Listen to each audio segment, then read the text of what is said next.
rafee bulee nyaata. Imalli keenya fagoodha hin godina hin dhibbaata. Hiriika faana guyyaanoo dukkana keessa badhaane. Har'a ganaa tokko nyaachaa boru wal nyaanna dachaane. Akka abbaan jedhu jaalaa imalan beeku afaani.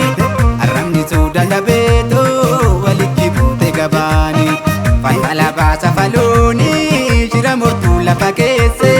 Ani si beeke duraayyuu shira tatuudhaan as geesse.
Lafa hayyuura fasoora lafa godaansa gadooma.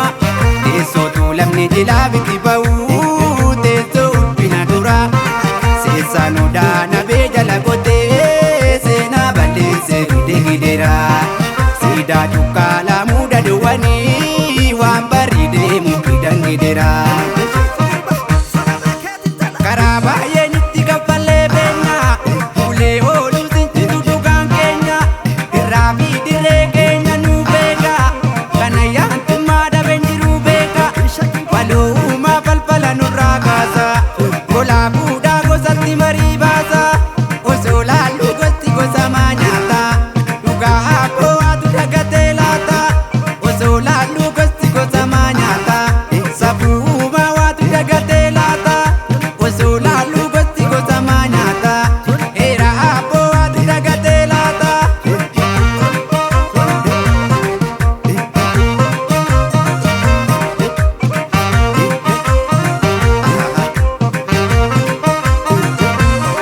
Warri lafee qabu lafa biitama lafa dhabuu narra lafee daadaba. Lafa qonnaaf ta'u bitee waarshanii boruu dhaloota dhugumaa faarsanii. Warri lafee qabu lafa biitama lafa dhabuu narra lafee daadaba. Lafa qonnaaf ta'u bitee waarshanii boruu dhaloota dhugumaa faarsanii. Duree dura maamii dhamte na jalaa duree dura maamii dhamte na dura. Duree dura maa godaante na dura duree dura maamii dhamte na dura. Yoo badde safuun baatee balbala galgala galgala abbaatu golatee gala. Yoo badde